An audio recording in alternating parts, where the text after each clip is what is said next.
Las relaciones entre Israel y el mundo árabe están marcadas por una historia compleja, oscilando entre conflictos abiertos, tensiones diplomáticas e intentos de acercamiento. Desde la creación del Estado de Israel en 1948, la región ha sido el escenario de varias guerras importantes, alimentadas por profundas rivalidades territoriales y políticas. Durante décadas, gran parte del mundo árabe adoptó una postura hostil hacia Israel, negándose a reconocer su existencia y apoyando la causa palestina. Sin embargo, esta oposición frontal ha evolucionado gradualmente con el tiempo. ¿A qué se deben estos cambios? ¿Y cuál es la situación actual del Estado hebreo con el mundo árabe? Bueno, esto es lo que les proponemos descubrir el día de hoy. Vamos para allá. La historia de las relaciones entre Israel y el mundo árabe comienza en 1948 con la creación del Estado de Israel, proclamado a raíz del Plan de Partición de Palestina aprobado por la ONU en 1947. Este plan tenía como objetivo dividir Palestina bajo mandato en dos estados distintos, un estado judío y un estado árabe. Este plan atribuía aproximadamente el 56% del territorio al estado judío, el 42% al estado árabe y colocaba a Jerusalén y sus alrededores bajo un estatus internacional especial debido a su importancia religiosa y cultural. El plan fue aceptado por los líderes judíos, quienes veían en él una oportunidad para crear un estado soberano. Sin embargo, fue rechazado por la mayoría de líderes árabes y de los estados vecinos, quienes consideraban esta división injusta, contraria al derecho de los pueblos a la autodeterminación. Este rechazo condujo a la violencia inmediata entre las comunidades judías y árabes en Palestina, marcando el inicio de la Guerra Civil de 1947 a 1948. Además, este plan provocó de inmediato la ira de los países árabes vecinos, que rechazaban la legitimidad de este Estado. La guerra israelo-árabe de 1948 estalló al día siguiente de la proclamación de la independencia israelí, enfrentando a Israel con una coalición de países árabes que incluía Egipto, Jordania, Siria, Irak y Líbano. El conflicto terminó con una victoria israelí y provocó la Nakba, el éxodo masivo de cientos de miles de palestinos. Las tensiones continuaron en las décadas siguientes. En 1956, la crisis de Suez enfrentó a Israel, Francia y el Reino Unido contra el Egipto de Nasser, consolidando la hostilidad entre Israel y los estados árabes. Fue desencadenada por la decisión del presidente egipcio Gamal Abdel Nasser de nacionalizar el Canal de Suez, una vía marítima estratégica que conecta el Mediterráneo con el Mar Rojo. Esto provocó una fuerte reacción por parte de Francia, el Reino Unido e Israel, que tenían intereses económicos y estratégicos en el canal.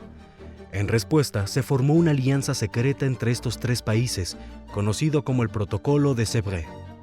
El 29 de octubre de 1956, Israel invadió la península del Sinaí, seguido de bombardeos e intervenciones militares franco-británicas. Oficialmente, estas acciones estaban justificadas como una operación de mantenimiento de la paz, pero en realidad tenían como objetivo retomar el control del canal y debilitar a Nasser. Sin embargo, la presión internacional, especialmente de Estados Unidos y de la Unión Soviética, obligó a las fuerzas franco-británicas e israelíes a retirarse.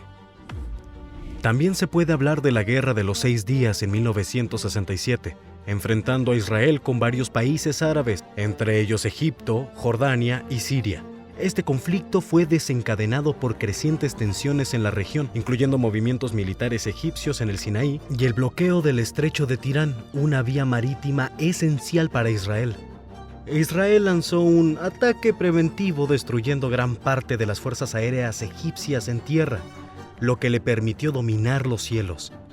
Así, en solo 6 días, las fuerzas israelíes conquistaron territorios estratégicos, la península del Sinaí y la franja de Gaza de Egipto, Cisjordania y Jerusalén, este a Jordania, así como la meseta del Golán a Siria.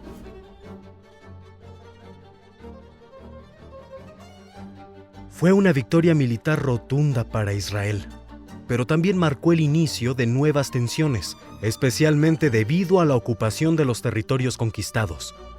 Estos territorios se convirtieron en puntos de discordia importantes en el conflicto israelo-palestino y en las relaciones entre Israel y sus vecinos árabes.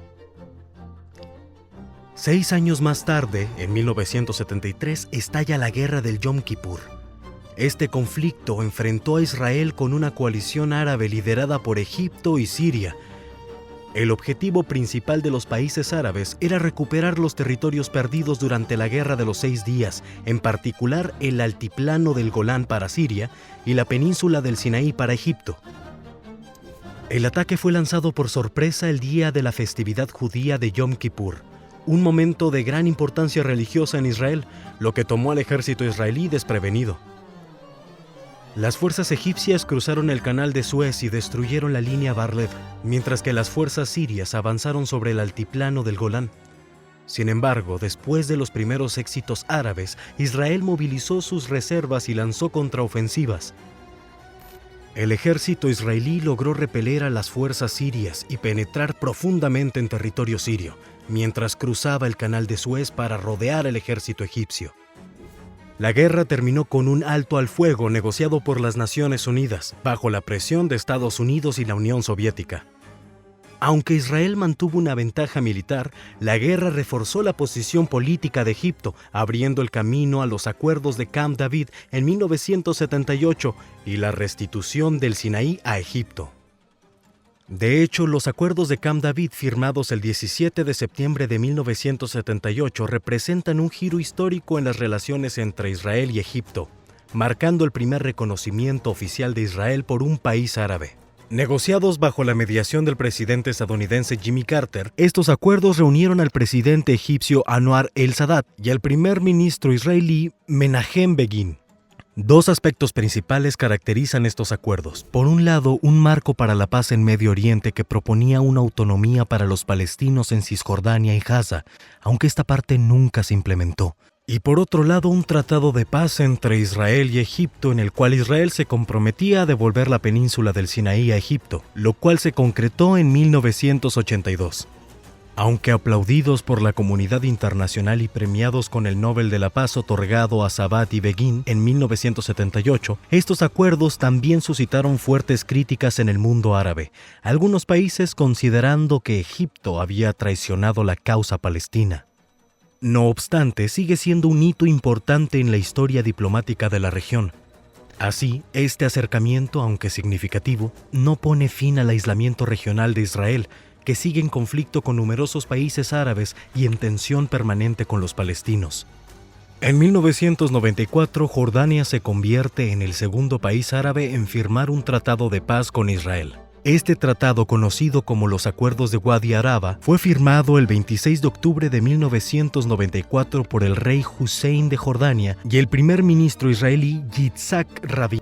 Marcó el fin oficial del estado de guerra entre ambos países, que duraba desde 1948. El acuerdo permitió normalizar las relaciones entre Jordania e Israel, estableciendo fronteras reconocidas, resolviendo disputas territoriales y abriendo el camino a la cooperación económica y diplomática. Formaba parte del marco más amplio de los esfuerzos de paz en Medio Oriente apoyados por Estados Unidos y daba seguimiento a los acuerdos de Oslo entre Israel y la Organización para la Liberación de Palestina. Los acuerdos de Oslo, firmados el 13 de septiembre de 1993, representan un intento importante de resolución del conflicto israelo-palestino.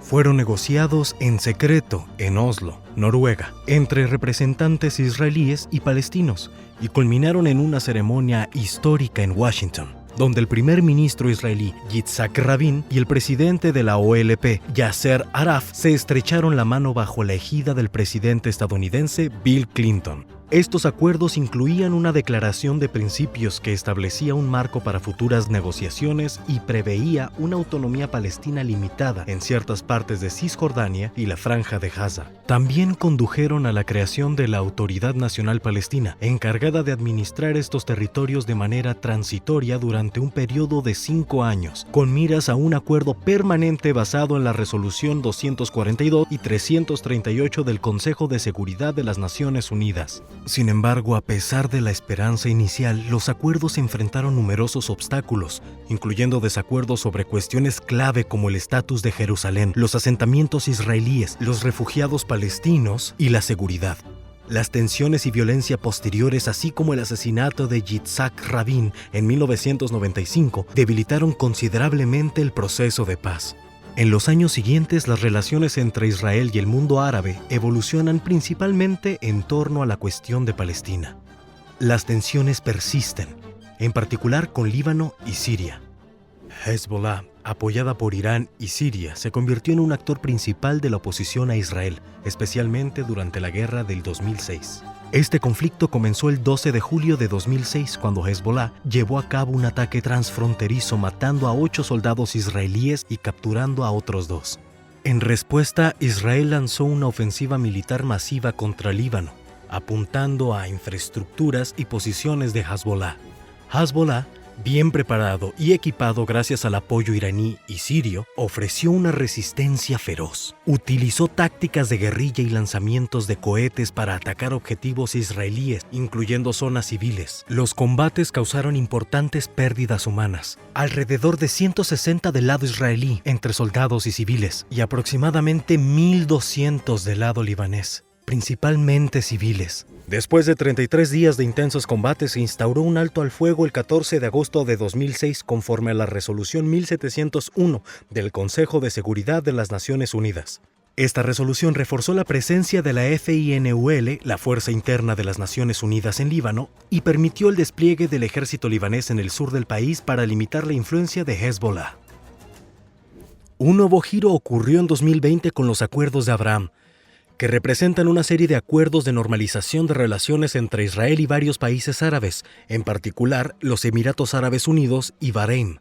Estos acuerdos fueron negociados bajo la mediación de Estados Unidos, con el presidente Donald Trump desempeñando un papel clave. Posteriormente, otros países como Sudán y Marruecos también se unieron a esta iniciativa.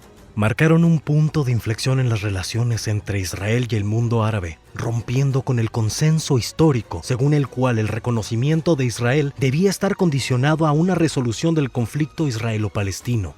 Permitieron el establecimiento de relaciones diplomáticas, económicas y culturales entre Israel y otros países, abriendo la vía de cooperaciones en áreas como comercio, seguridad y turismo.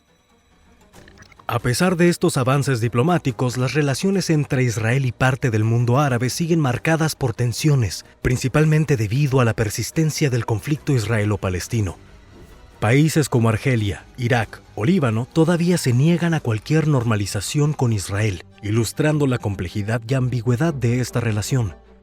Observemos más de cerca las relaciones actuales del Estado hebreo con algunos de estos países. Las relaciones diplomáticas entre Turquía e Israel comenzaron en 1949 tras la creación del Estado de Israel. Turquía fue uno de los primeros países musulmanes en reconocer a Israel.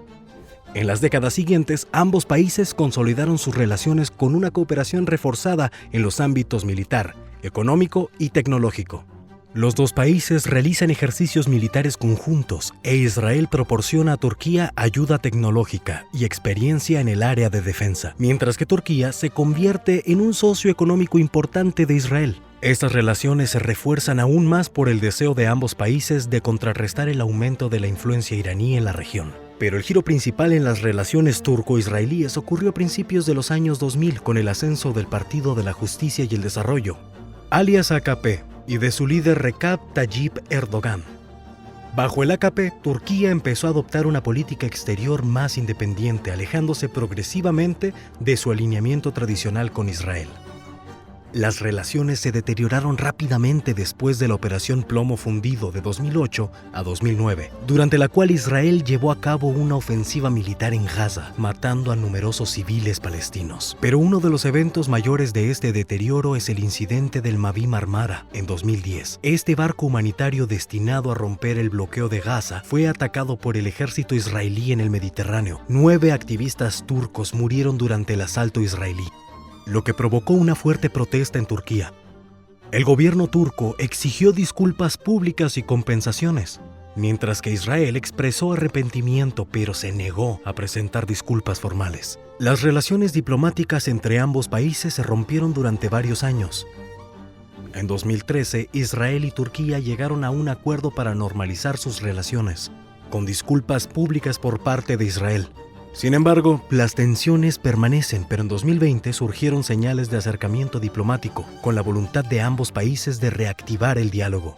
Pero las tensiones siguen siendo intensas, y en los últimos meses sus relaciones se han deteriorado rápidamente. En mayo de 2024, Turquía suspendió sus intercambios comerciales con el Estado hebreo, explicando que retomará sus relaciones comerciales con su homólogo cuando la situación humanitaria mejore en Gaza. Así, el ministerio explica que Turquía aplicará estas nuevas medidas de manera estricta hasta que el gobierno israelí permita un flujo ininterrumpido de ayuda humanitaria a Gaza.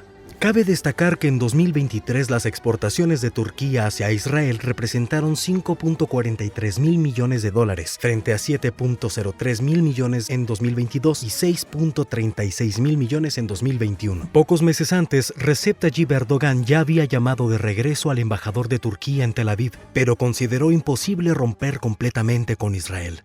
Sin embargo, las intensas críticas que recibió al respecto parecen haberlo hecho cambiar de opinión. Pero poco después del anuncio de la suspensión de los intercambios comerciales, el país fue señalado porque el petróleo azerbaiyano sigue siendo transportado a Israel vía Turquía. Pasando por el puerto turco de Ceyhan, más de un tercio de las necesidades de petróleo de Israel transitan por este lugar. De hecho, Azerbaiyán es un proveedor importante de petróleo para Israel, a través del oleoconducto Bakú-Tiflis-Ceyhan, al final del cual el petróleo se carga en barcos que se transportan hasta Haifa. Cabe señalar que el presidente azerbaiyano Ilham Aliyev mantiene excelentes relaciones con Recep Tayyip Erdogan.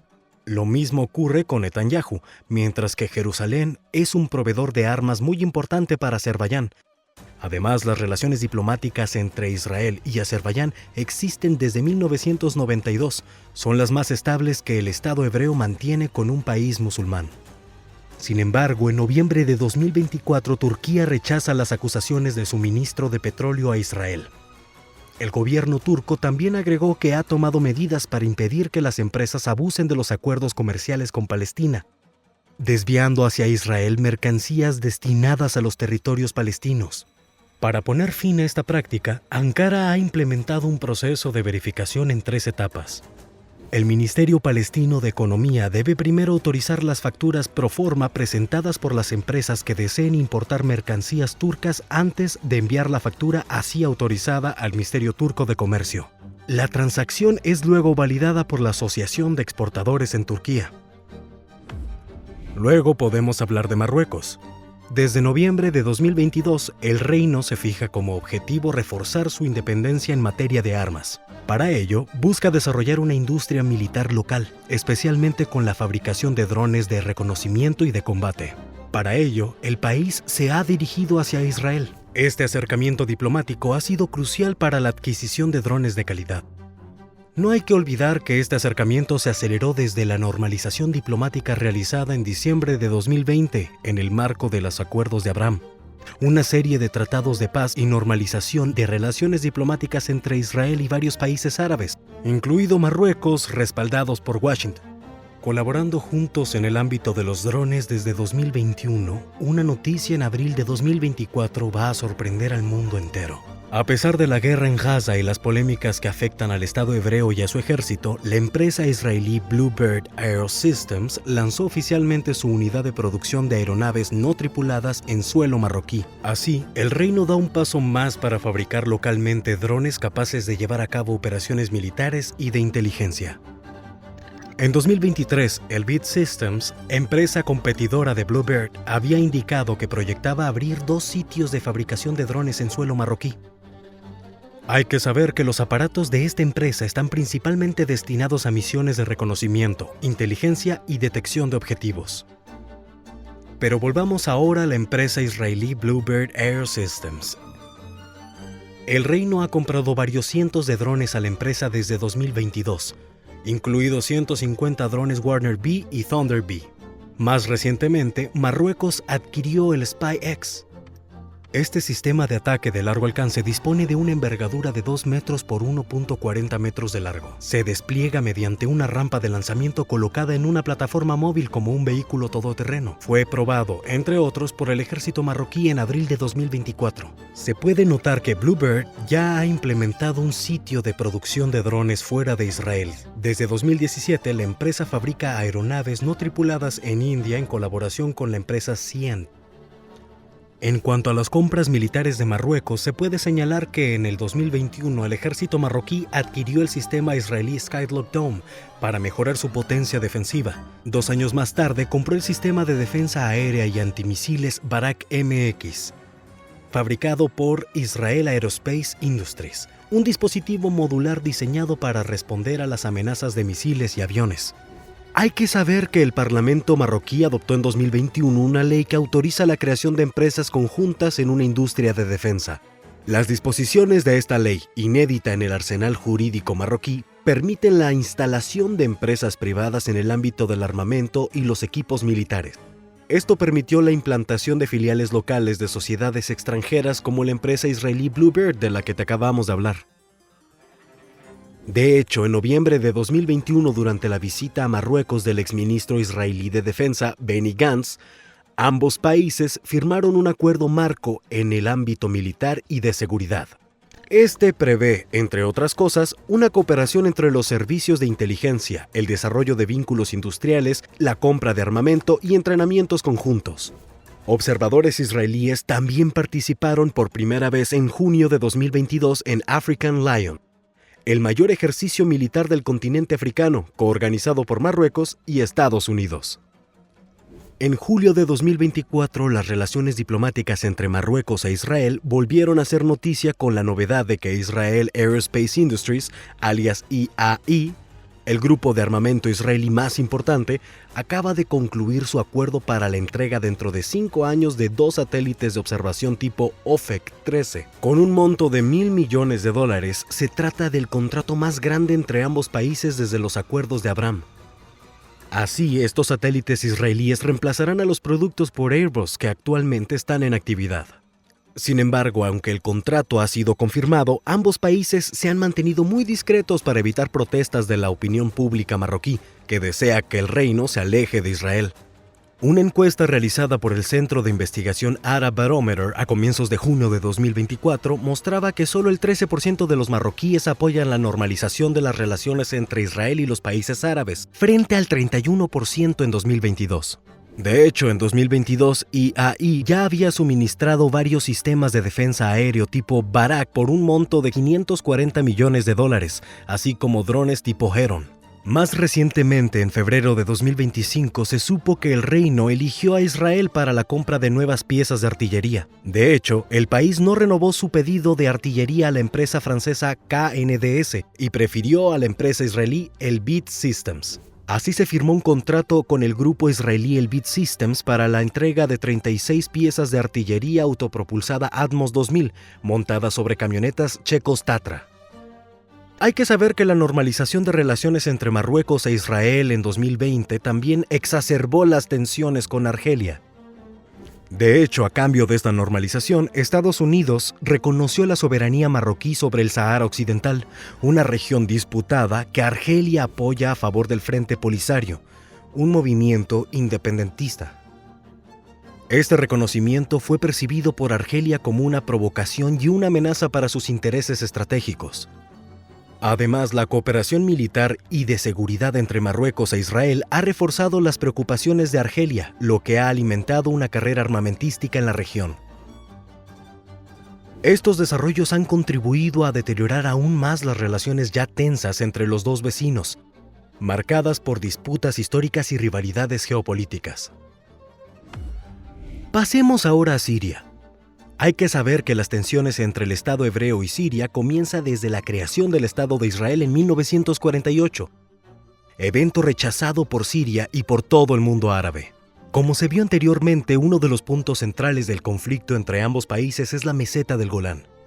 Hay que saber que esta región estratégica ofrece una ventaja militar considerable debido a su topografía.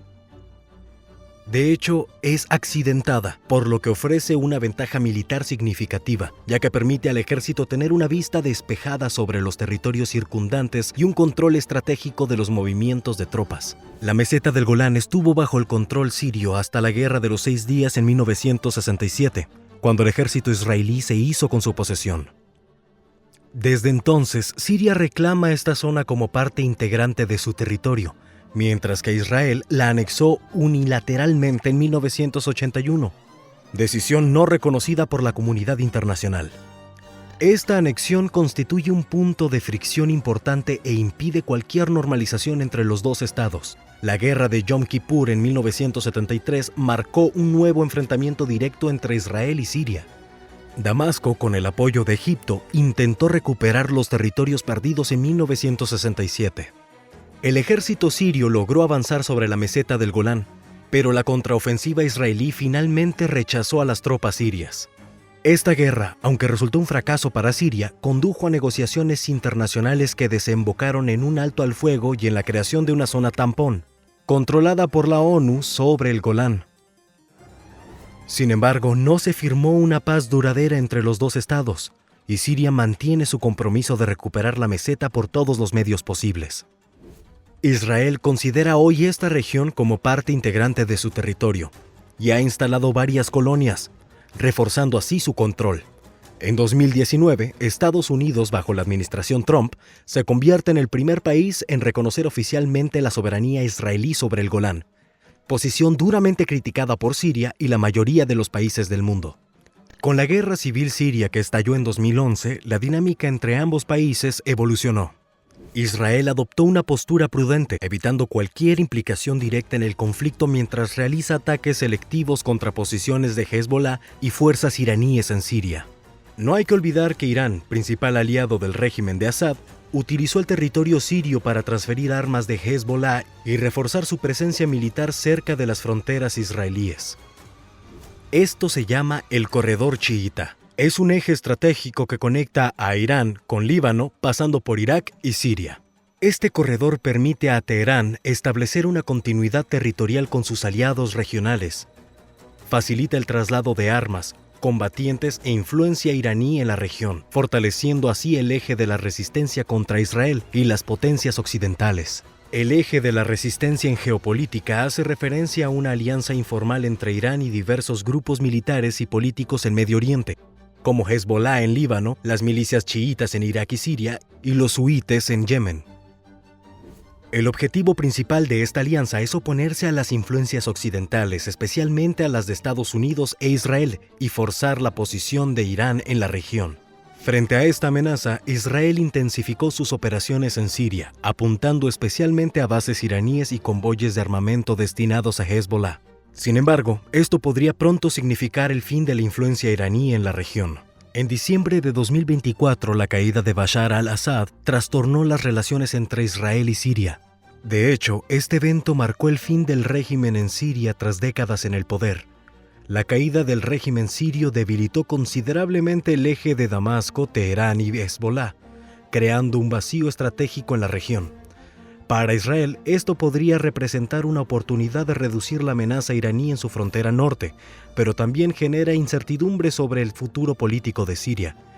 El país, en plena transición, podría alejarse de su pasado beligerante hacia Israel o podría surgir nuevas fuerzas hostiles influenciadas por los actores regionales, especialmente Turquía, que se vuelve cada vez más hostil al Estado hebreo como se vio anteriormente. Al mismo tiempo, se han escuchado ataques aéreos israelíes en Damasco. De hecho, el ejército israelí ha llevado a cabo más de 300 ataques aéreos, por ejemplo, en Damasco, pero también en la base naval de Tartus, donde se encuentra una flota rusa. Esta base, punto estratégico en Siria, ha sido objeto de numerosos e intensos bombardeos israelíes dirigidos a equipos y depósitos de municiones del antiguo ejército sirio, pero no habría causado daños mayores a la base rusa.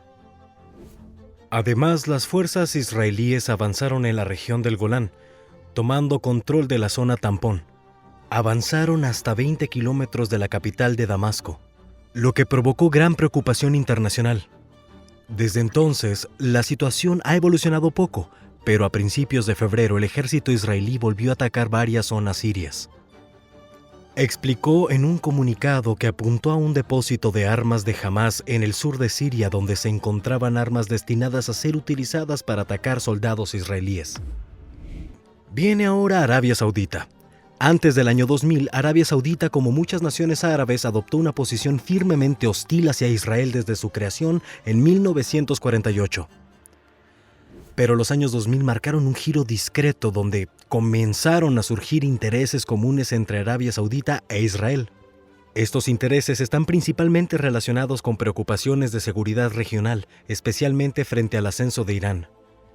La amenaza percibida del programa nuclear iraní llevó a varios países a compartir información y cooperar de manera informal, a pesar de sus diferencias ideológicas. En 2002, la Iniciativa de Paz Árabe es promovida por la Liga Árabe. Es una propuesta de paz que busca resolver el conflicto israelo-árabe a cambio de la retirada total de los territorios ocupados por Israel y una solución justa para los refugiados palestinos. Así, la iniciativa prevé específicamente la retirada completa de los territorios árabes ocupados, incluyendo la meseta del Golán, en Siria, la creación de un Estado palestino independiente con Jerusalén, como capital, así como la normalización de relaciones entre los estados árabes e Israel. Lentamente las conversaciones fracasan. Otro acontecimiento importante son los acuerdos de normalización de 2020. Arabia Saudita, aunque presionada por Washington, eligió no participar. Oficialmente, el reino reiteró que la resolución del conflicto israelo-palestino era un requisito previo para cualquier normalización. Sin embargo, Riad mostró su apoyo indirecto al abrir su espacio aéreo a los vuelos israelíes hacia los Emiratos Árabes Unidos, señalando una flexibilidad estratégica. Además, a pesar de la ausencia de relaciones diplomáticas oficiales, se observaron acercamientos económicos y estratégicos. Por ejemplo, empresas saudíes comenzaron a colaborar con empresas israelíes en áreas como tecnología y energía. Por ejemplo, Mellanox, una empresa israelí especializada en redes informáticas, colaboró con empresas saudíes para desarrollar tecnologías avanzadas. También se puede hablar de la visita de Benjamin Netanyahu a Arabia Saudita en noviembre de 2020. Esta visita fue seguida de discusiones sobre la posibilidad de normalizar las relaciones. En mayo de 2024 se supo que las diferentes partes discutían una versión casi final de los acuerdos de Abraham. Además, el príncipe Mohammed bin Salam y el asesor de seguridad nacional de la Casa Blanca, Jake Sullivan, se reunieron en Darán al respecto. También discutieron el trabajo realizado por ambas partes sobre la cuestión palestina para encontrar un camino creíble hacia una solución de dos estados. A cambio, Arabia Saudita exigió una relación de seguridad reforzada con Washington, el socio de seguridad más importante del reino. También solicitó la creación de un Estado palestino, pero el primer ministro israelí Benjamin Netanyahu no lo aceptó. Riad también negoció ayuda para el desarrollo de un programa nuclear civil. Cabe señalar que lograr una normalización de las relaciones entre Israel y Arabia Saudita sigue el modelo de acuerdos firmados con otros países árabes. Era uno de los grandes objetivos diplomáticos del presidente estadounidense Joe Biden. Sin embargo, en septiembre del mismo año las cosas se complicaron y el acercamiento entre el Estado hebreo y Arabia Saudita se fue afectado. Esto se debe a que Mohammed bin Salam, el príncipe heredero y dirigente del reino, afirma que ninguna relación será posible con Israel sin la creación de un Estado palestino con Jerusalén como capital. Además, aunque ambos países tienen como objetivo común contener la influencia iraní en Medio Oriente, la situación cambia en noviembre de 2024. El 11 de noviembre, el príncipe heredero afirmó que Israel debía respetar la soberanía territorial de la República Islámica de Irán y abstenerse de atacar su territorio. Posteriormente, calificó a Teherán como una república hermana, signo del acercamiento de relaciones entre las dos potencias de Medio Oriente, que durante mucho tiempo apoyaron campos opuestos en la región, especialmente en Siria y Yemen. Cabe señalar que Irán, un país mayoritariamente chiita, y Arabia Saudita, una monarquía sunita, restablecieron sus relaciones diplomáticas en marzo de 2023, tras 7 años de disputa, en el marco de un acuerdo negociado bajo la mediación de China. Al mismo tiempo, se supo que el jefe del Estado Mayor del Ejército Saudí se había reunido con responsables iraníes en Teherán. Esto tensiona aún más las relaciones entre Arabia Saudita e Israel. sobre todo porque ese mismo día el Estado hebreo reiteró que la creación de un Estado palestino no es una posición realista, mientras que los dirigentes de países árabes y musulmanes volvieron a llamar a Israel a retirarse totalmente de los territorios palestinos que ocupa para lograr una paz regional global, durante una cumbre en Arabia Saudita por la situación de Medio Oriente. Por lo tanto, es evidente que la relación entre Israel y el mundo árabe ilustra perfectamente las dinámicas cambiantes de Medio Oriente. Durante mucho tiempo definida por la hostilidad y los conflictos, ha evolucionado gradualmente hacia formas de cooperación pragmáticas, especialmente en los ámbitos de seguridad y economía. No obstante, esta normalización sigue siendo frágil y está condicionada por asuntos sensibles, en particular la cuestión palestina y las rivalidades regionales. Si algunos países árabes privilegian ahora la vía diplomática, otros continúan percibiendo a Israel como una amenaza. Esta ambigüedad, alimentada por décadas de tensiones, vislumbra un futuro incierto donde los intereses estratégicos podrían prevalecer sobre las fracturas históricas. Sin embargo, a borrarlas por completo.